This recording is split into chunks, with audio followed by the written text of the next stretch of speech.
반갑습니다. 예. 오늘 강의 시간이 긴데 다들 고생이 많으십니다. 아이고. 저는 오늘 여러분들에게 이 자연스러움에 대해서 좀 얘기를 하고 싶어서 나왔어요. 이 자연스러움이 사실은 이 일상에서 얼마나 소중한지 잘 알고 계시잖아요. 그런 자연스러움에 대해서 좀 이야기를 좀 하고 싶은데, 저도 옛날에는 이제 한때 아주 데뷔 때 우차사에서 되게 잘 나갔던 때가 있어요. 나오기만 하면 막 막 지르고 막 난리가 났어요. 그냥 막 그런 때가 있는데, 그때 태가라는 코너로 했었는데 유행어가 야, 이거 오리지널 사운드가 들리네 갑자기. 예. 처음 했을 때 네, 좋아 그분이 오셨어요. 이런 것들을 했단 말이에요. 와, 그때는 뭐 인기가 막 하늘을 찌르니까 저 멀리 100m에서도 저를 보면 윤택씨! 근데 그럴만도 한 게 머리가 이따만한 애가 시커먼 게 한두 번만 움직이면 그냥 다 보여요. 그런 인기가 저한테는 당연한 거고 너무 자연스러웠던 때였던 거죠. 근데 이 세상에 영원한 게 어디 있겠어요. 저희 좌우명이에요. 이 세상에 영원한 것은 없다. 다 늙고 병들고, 그죠? 인기도 마찬가지. 아무리 잘 나가는 사람들도 인기가 점점 내려가죠. 네. 그런 일들이 계속 생기면서 제 마음도 사실 조금씩 위축이 되는 거예요. 영원할 줄 알았어요. 막 잘 나가니까. 지금도 잘하고 있어요? 몰랐네? 네. 근데요, 저는 개그맨으로 데뷔를 해서 개그맨으로 계속 성장을 하다가 사실 요즘이 가장 행복합니다. 왜냐하면 저만의 자연스러움을 되찾았어요. 일단 저의 어린 시절을 한번 말씀드려 볼게요. 제가 삼형제잖아요. 삼형제들이랑 동대문에서 의류 유통을 합니다.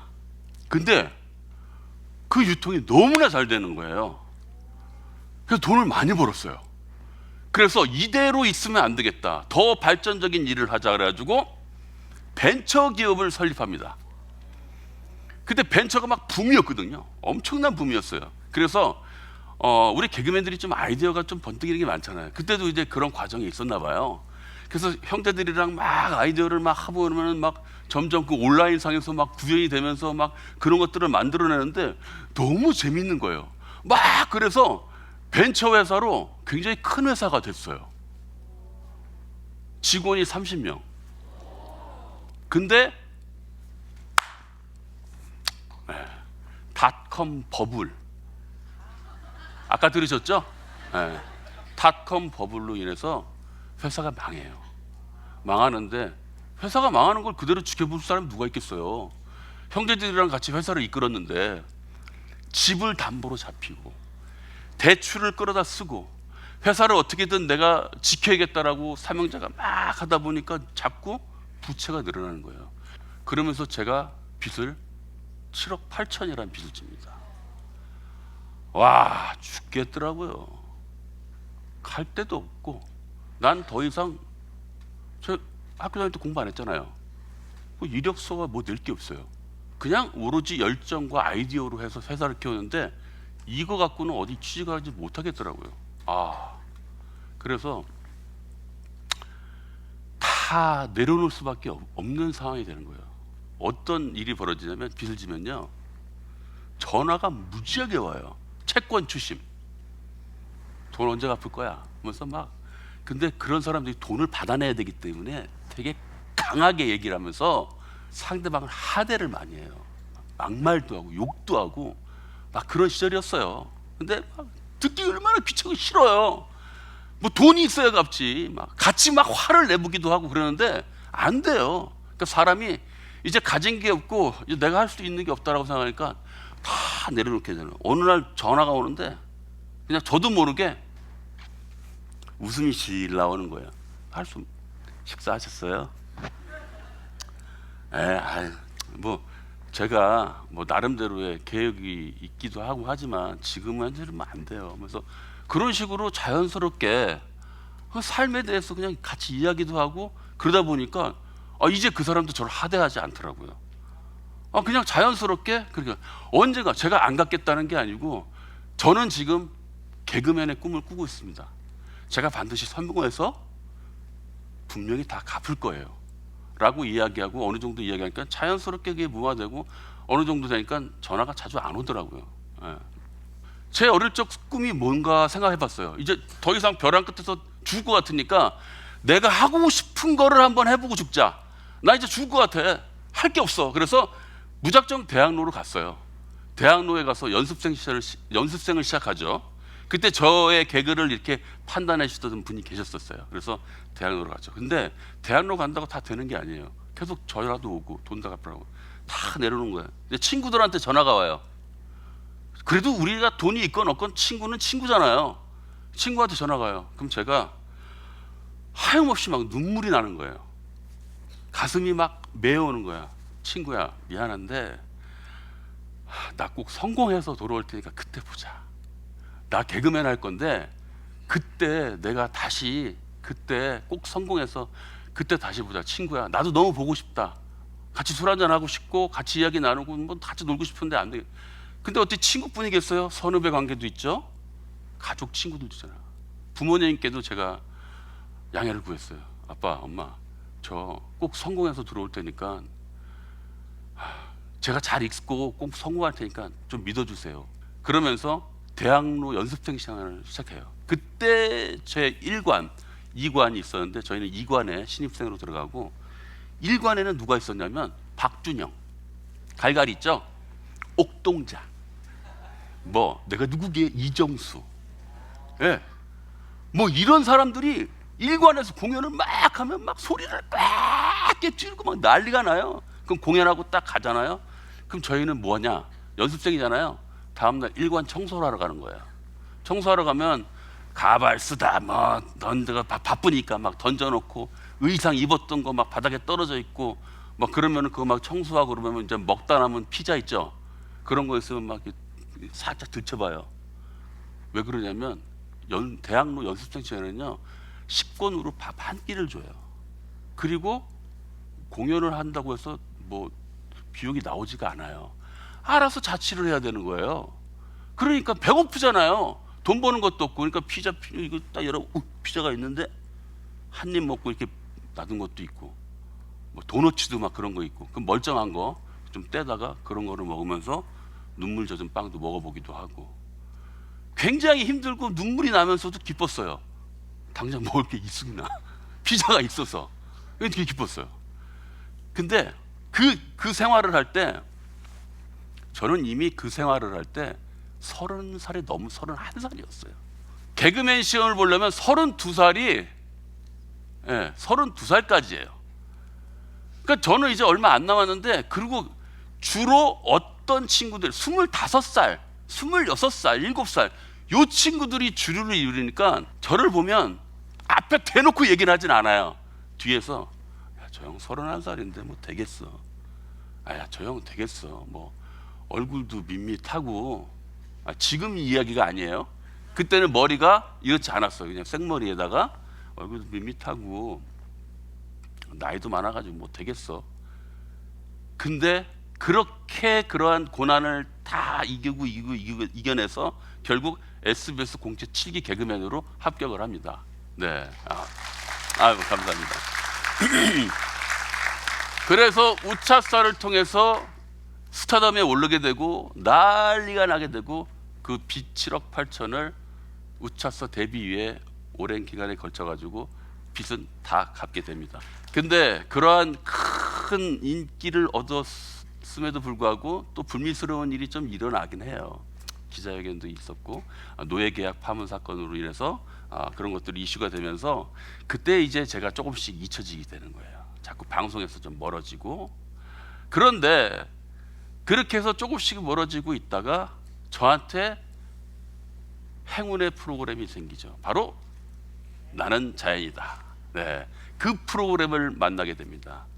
자연이는 사실은 보시면 늘 자연인을 찾아가고 하지만 사실 그 안에는 다양한 얘기 중에 가장 중요한 건 바로 인물이에요. 그 사람이 겪었던 그 일련의 그 사람이 겪었던 그 이야기를 풀어내는 게 사실 제일 중요한 거거든요. 뭐 가서 밥 먹고 뭐 산에 가고 뭐 비슷할 수 있어요. 하지만 인물이 주는 의미는 다르거든요. 그래서 저한테 가장 기억에 남는 자연이 계십니까? 라고 하면 꼭 그런 얘기를 하죠. 말벌 아저씨 아시죠? 아시는 분들도 계시고 모르시는 분들도 계실 텐데 말벌 아저씨. 근데 말벌 아저씨를 이야기하는 건 아니고요. 저한테 아주 기억에 남은 한 자연인이 있어요. 근데 그분을 이야기하는 건 사실 이 이야기는 방송에 나오지 않은 이야기입니다. 그분과 사석에서 따로 이야기했던 이야기예요. 그분은 옛날에 돈이 300억이 있었대요. 부동산이 개발이 되면서 자기 주변에 있는 땅이 부모한테 물려받은 땅이 쫙 올라가면서 그래서 기사도 부려보기도 하고 흥청만청 돈을 써보기도 하고 뭘 해보겠다고 다 했다가 다 사기당하고 뭐하고 완전히 헐벗어서 아무것도 가진 거 없이 그냥 영원히 된 거예요. 돈이 그렇게 많았던 사람이 영원히 된 거예요. 자기 죽을 것 같으니까 그냥 죽자. 더 이상 살 수가 없어. 죽자 하고선 실제로 밧줄을 사가지고 철물점에서 그 밧줄을 들고 산으로 올라간 거예요. 산에 올라가서 사람이 막 죽어보겠다고 막 결심을 하고 밧줄을 살고 있는데 살 수는 있어요. 그죠? 밧줄을 살 수 있어요. 그러다가도 막 갈등을 할 거 아니에요. 내가 죽어야 되나 말아야 되나. 근데 그 밧줄을 가져와서 자기가 매듭을 다 맸대요. 그리고 저기서 보이는 나무, 높은 나무에다가 밧줄을 던져가지고 그거를 걸고 사람이 내가 죽으려고 했지만 그 과정을 어떻게 해요? 그걸 못 하겠잖아요. 근데 그 나무 쪼가리를 올려놓고 밧줄을 목에 걸었다는 거예요. 이 순간만큼은 이제 끝인 거죠. 나는 이제 이 세상에서 여기에 생을 다 하는구나 라고 하고서 다 저 앞을 바라보는데 노을이 너무 아름답다라는 거예요. 쫙 노을이 쫙 지는데 순간 무슨 생각이 들었냐면 아이씨 내일 죽을까? 이런 생각이 딱 들는 거예요. 아이씨, 그래 하루만 더 살아보자. 그러면서 그 아무도 없는 그 산속 무서운데 내가 죽을 각오라고 들어왔는데 그게 뭐가 무섭겠어요. 하루만 더 살고 내일 죽자. 그러고서 그냥 밧줄을 벽에 삼아서 잤대요. 잤는데 아침에 눈을 딱 떴는데 아침 해가 뜨는데 쫙 해가 뜨는데 그 해가 너무 아름답더라는 거예요.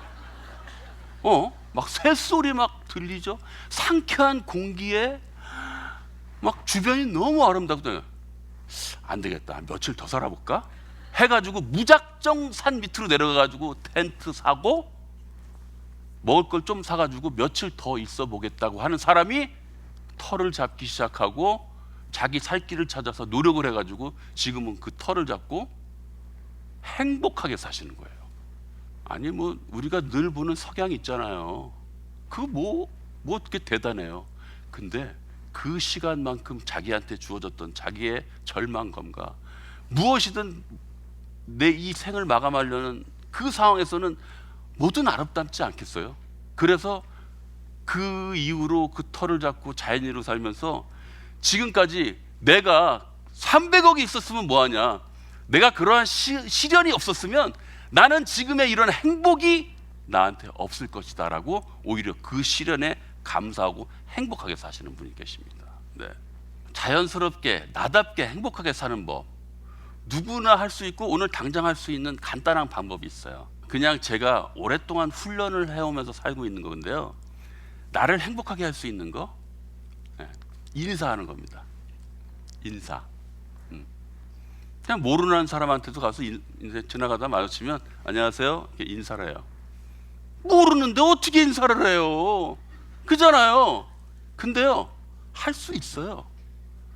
계속 인사해 보세요. 동네에서 마주치는 사람들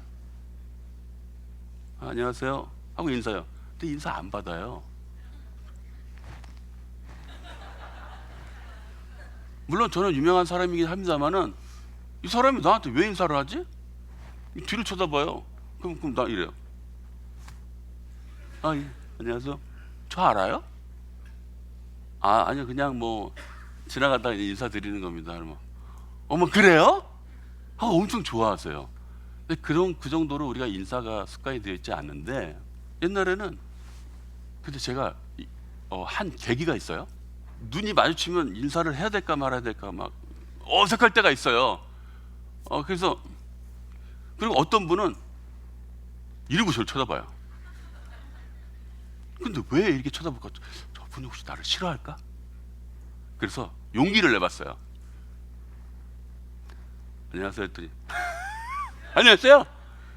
그분도 어찌할 바를 모르니까 인사를 못하는 거예요. 그래서 생각했어요. 아, 그럴 바에 내가 먼저 인사하자. 그래서 만나는 사람마다 다 인사해요. 안녕하세요. 그러니까 너무 좋아하시는 거예요. 저도 예전엔 못했어요. 근데 우리 같은 연예인들은요, 우리가 어떻게 살아요? 대중분들이 저를 사랑해 주니까 저는 사는 거잖아요. 그래서 생각을 바꿨어요. 그러면 이렇게 많은 분들이 나를 사랑해 주고 만나서 반갑고 기쁘니까 사진 한 장 찍고 싶은데, 이야기하고 싶은데 용기를 못 내고, 그 용기를 못 내는 이유가 뭐예요? 사진 찍어달라고 그랬다 거절당하면 너무 상실감이 크잖아요. 안 그래요? 창피하잖아요. 아유, 연예인한테 사진 찍어달라, 사진 사인해달라고 그러는데 솔직히 용기가 필요해요. 거절당할까봐. 그 마음을 아니까 이제 그럴 바엔 내가 먼저 다가서자. 아, 그래. 그러니까 지나시는 분들도 너무 행복해 하시고 저도 행복해요. 아, 이 사람들이 나를 이렇게 좋아해 주고 만나서 반갑다라고 생각하는구나. 너무 감사하죠, 지금은. 그래서 저는 자신 있게 얘기할 수 있어요. 인사하라고. 동네 사람들과 인사를 나눠보세요. 목례로. 안 받아줄 거려 처음에? 상처받아요. 근데 할 수 있어요. 어떻게 할 수 있냐? 엘리베이터 같은 데서 둘만 있으면 인사하세요. 안 받을 수가 없어. 처음에 인사하면 나한테 하는 건가? 쳐다봐. 이러면 또 안 받으면 또 인사해. 안녕하세요. 그러면 또 이렇게 쳐다봐. 이렇게 하고 있어. 안녕하세요. 그러면 받아요. 자꾸 그렇게 서로 인사하다 보면 상대방도 행복하지만 내가 행복해요. 내가 너무 행복해요. 그래서 저는 요즘 너무 행복한 사람이에요. 다 인사를 하고 다녀요. 그냥 안녕하세요. 안녕하세요. 안녕하세요. 안녕하세요. 어머, 안녕하세요. 안녕하세요. 안녕하세요. 계속 인사를 합니다. 이렇게 하면 여러분들도 아주 자연스럽게 행복해질 수 있습니다. 여러분들도 인사 한번 시작해 보는 게 어떻겠습니까? 괜찮습니까? 네. 자연인을 제가 13년 차 하고 있잖아요. 네. 그분들한테서 이렇게 느끼는 건데, 그분들이 정말로 행복하게 살거든요. 실제로 어떤 사람들은 아유, 그런 데 가서 뭐 사회에서 적응하지 못한 사람 아니냐, 무슨 뭐 사업이 망해서 그런 거 아니냐, 뭐 그럴 수도 있어요. 그러나 그러한 시련을 가지고 그러한 시련이 없었으면 난 지금 이렇게 행복하지 않는다라고 얘기하시는 그런 분들의 행복이 정말 행복指수가 엄청나게 높아요. 자기 자신을 있는 그대로 다 내려놓고 자연과 살아가면서 자연과 동교화되는 거예요. 자연처럼 같이. 물론 저도 배워나가는 중입니다만, 여러분들도 마음속에 무겁게 지고 있는 게 있다면 잠시 내려놓고 자연스럽게 한번 이 세상의 순리대로 살아보는 게 어떤가 싶습니다. 자, 그러면 내기 한번 해볼까요? 누가 더 인사 잘하는지. 만약에 지나다가 우연찮게 저를 다시 보게 된다면요, 전 이길 자신 있습니다. 분명히 제가 먼저 인사할 거예요.